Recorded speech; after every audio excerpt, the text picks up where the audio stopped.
Всем привет! Вы на канале Кухня Эвелин. На целую неделю я уехала жить в село. Атмосфера живой природы и натуральности просто завораживает. Единственное, чего мне не хватало, это моего любимого макового штруделя из пекарни к утреннему кофе.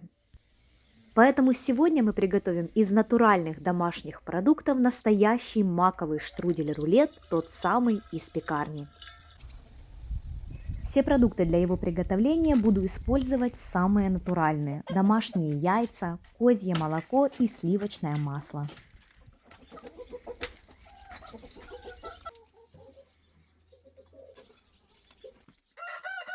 Я расскажу все тонкости и секреты приготовления идеального рулета, где очень много начинки и тоненькое, мягкое, пористое тесто. Тесто универсальное и подходит для любой сладкой выпечки, оставаясь мягким и свежим несколько дней. Приготовим правильную маковую начинку, сладкую, насыщенную и без горечи. Я начинаю, а вы не забудьте сохранить этот уникальный рецептик домашнего макового штруделя. В миску всыпаем 200 грамм мака. Заливаем крутым кипятком. Перемешиваем. Накрываем полотенцем, можно двумя, и крышкой. И оставляем, чтобы он набух на полчаса. Готовим опару. Теплое молоко не выше 37 градусов. Вливаем в миску. Добавляем 1 столовую ложку сахара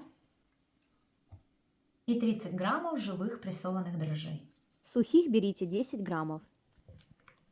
И добавляем 7 столовых ложек муки. Это 150 граммов. Просеиваем. Опара должна получиться достаточно жидкая, как 15% сметана. Количество этого теста хватит на 2 больших, либо 3 средних рулета. Накрываем полотенцем и оставляем минут на 20-25, чтобы она взялась шапочкой пышной. В теплом месте она подойдет быстрее. В миске, в которой будем делать замес, вбиваем 2 яйца комнатной температуры.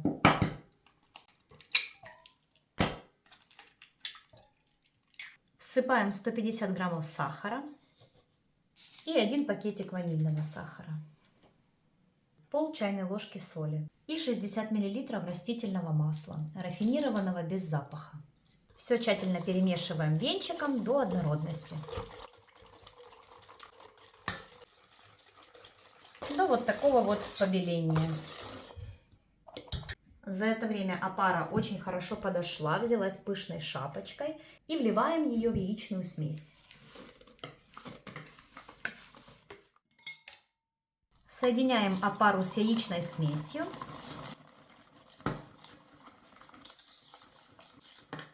И просеиваем 550 граммов муки. Если будете вымешивать руками, тогда сначала лопаткой, а далее продолжаем замес руками. Если у вас есть тестомес, тогда в тестомесе. Это тесто легко можно вымешать и ручным миксером с насадкой крюк. Вымешиваем до однородности и соединения ингредиентов. Вымешиваем на небольшой скорости пару минут. Еще, чтобы рулет оставался долго свежим, добавляем 1 столовую ложку картофельного либо кукурузного крахмала. Продолжаем вымешивать и смотрим на консистенцию теста. Она должна хорошо держать форму, но не быть забитой мукой. Тесто уже стало более однородным, немного липнет к рукам, но все равно оно плохо держит форму и растекается. Поэтому на такой случай всегда приготовьте плюс 50 граммов муки.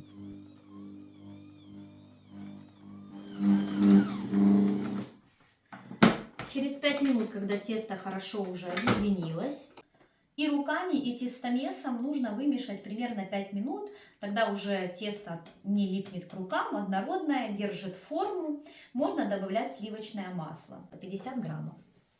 И уже вместе с маслом вымешиваем также 5-7 минут руками, либо крюками.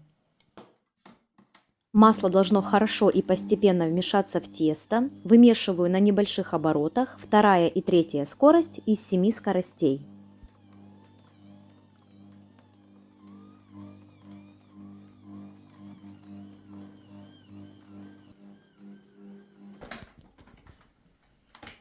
Прошло 5 минут, хорошо вымешали тесто, но уже такое вот не липнущее абсолютно к рукам, очень будет приятное в работе и будет держать форму. Это самое главное. Оставляем тесто в теплом месте для того, чтобы оно хорошо подошло, увеличилось в 2 раза. Идеальная температура 25-26 градусов. Можно ускорить процесс в духовке. Не больше 35-36 градусов.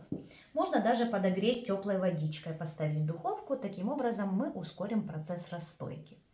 Но не превышайте 36 градусов. Прошло полчаса, и мак слегка набух. Нам нужно слить всю жидкость. Можно процедить через марлю и отжать. Я процеживаю через сито.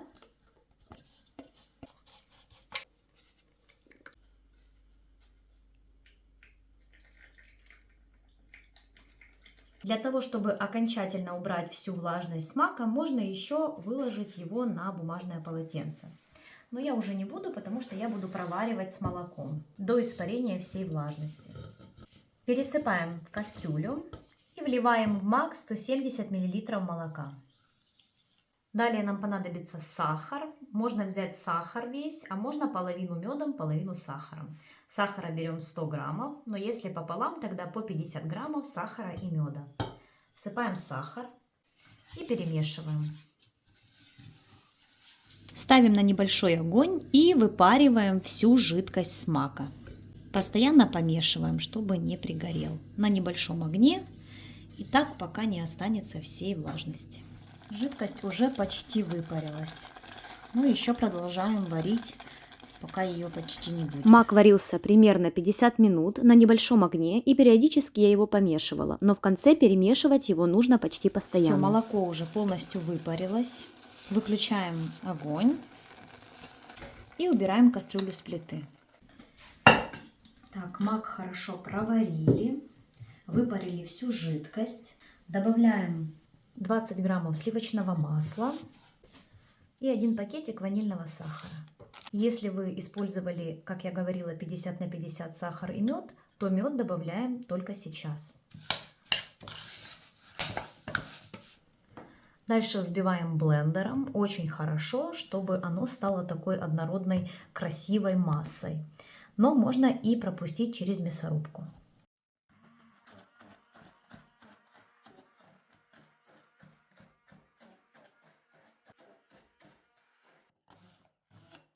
Сначала мы начинали взбивать и выделилось много влаги, и казалось, что начинка жидкая, но дальше все стало более однородное. Жидкости, как видите, абсолютно нету. Вот такая вот начинка, очень плотненькая. И сразу пробуйте, она должна быть вкусненькой. Так, попробуем.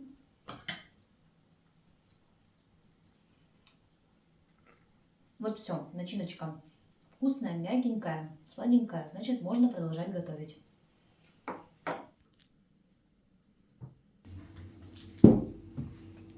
Тесто очень хорошо подошло, увеличилось примерно в 3 раза. Начинаем формировать. Стол припыляем слегка мукой, совсем чуть-чуть, чтобы не забить тесто. Разделяем тесто на 2 равных части. Как я уже говорила, из этого количества можно приготовить 2 огромных маковых рулета, либо 3 средних. Я приготовлю 1 большой рулет, а то, что я приготовила со второй части теста, будет в следующем видео. Раскатываем тесто скалкой в тонкий пласт, толщиной не больше 1 см. Я всегда стараюсь сделать так, чтобы начинки было больше, а тесто было потоньше. Распределяем равномерно всю приготовленную маковую начинку, не доходя до краев, по пару сантиметров.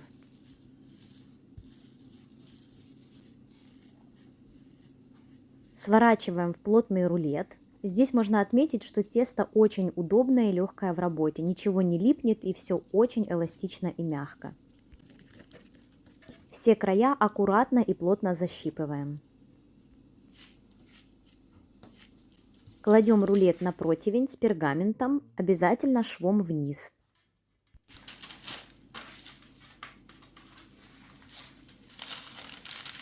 Накрываем полотенцем либо пищевой пленкой и оставляем, чтобы он хорошо расстоялся, по времени от 30 до 40 минут. Ориентируйтесь, чтобы он немного подошел и в объеме стал пышнее. Нам понадобится 1 желток и 1 столовая ложка молока. Перемешиваем. Такая помазушка сделает красивую, блестящую и мягкую корочку сверху. Когда рулет расстоялся, смазываем его яичной помазушкой. Мой рулет подходил полчаса. Для того, чтобы рулет не треснул, многие советуют ставить его именно в холодную духовку и потом уже включать на нужную температуру. Я же разогрела духовку до средней температуры, примерно 100-120 градусов. Поставила рулет и потом включила нужную температуру 170 градусов. Выпекаем маковый рулет 40-45 минут до сухой шпажки. Если верх сильно прижаривается, накрываем фольгой и допекаем. Я выпекала ровно 45 минут и ничем не накрывала. В маминой духовке без всех прибамбасов и наворотов все выпекается идеально. Друзья, не забывайте заходить под видео, там есть ссылочка на кухонные товары и товары для дома со скидкой 20%. Просто напишите промокод «Кухня Эвелин» и получите гарантированную скидку. Готовый рулет укутываем в полотенце и оставляем, чтобы он дозрел. Я готовила опять-таки уже в полночь, поэтому пробовать будем на следующий день. Опа! Какой красавчик! Так, давайте его попробуем на следующий день.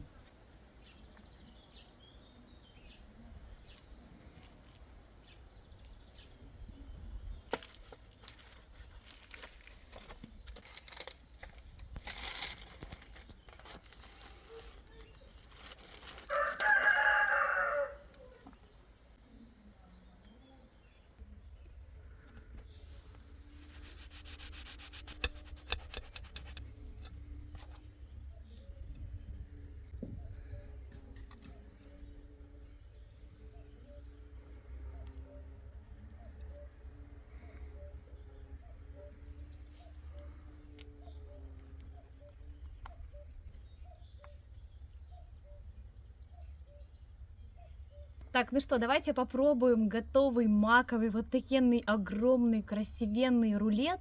Я бы даже назвала его штрудель, потому что я вот хотела максимально сделать меньше теста, больше начинки. Это самое главное у меня требование к маковому рулету. Пробуем.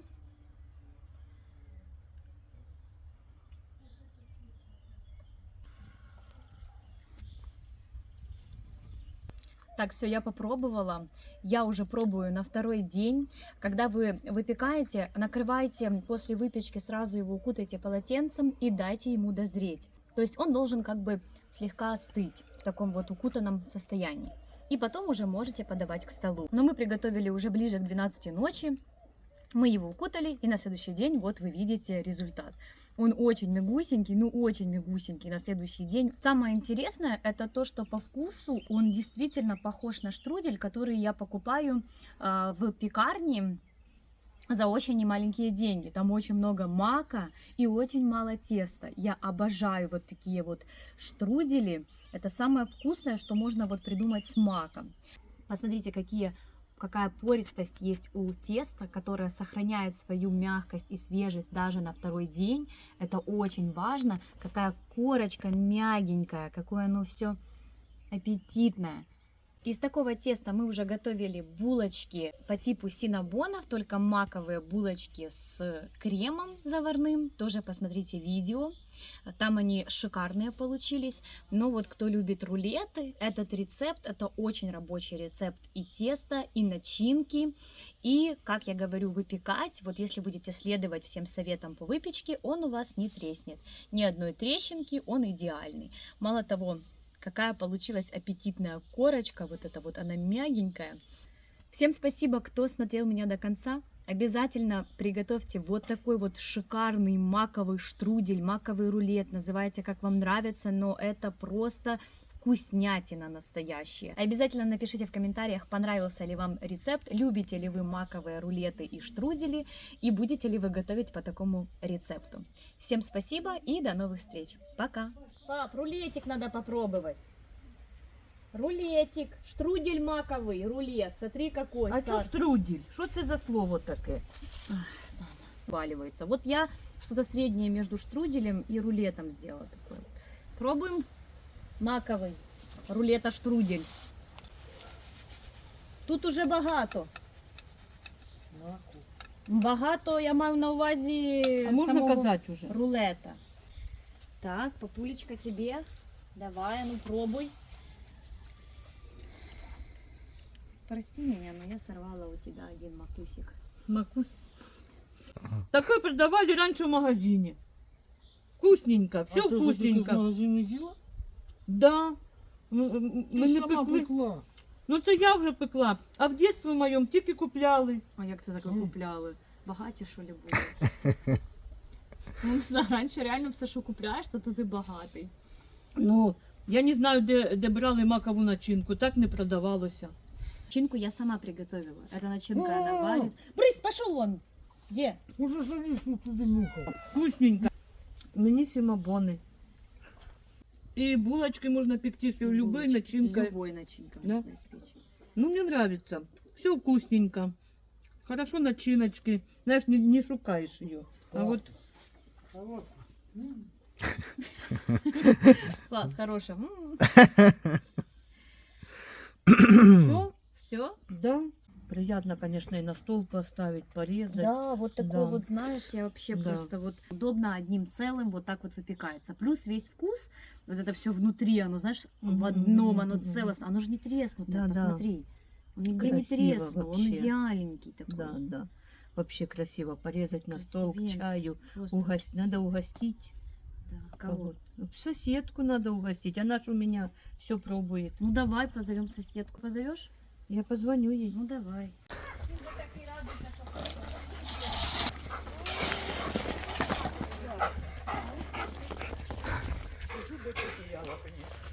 Здрасте. Після Пасхи робимо рулети. Це вирішили і вас угостити. Ми отакі великі напекли. Правда, що у вас інтернету нема, подивитися, як ми його пекли.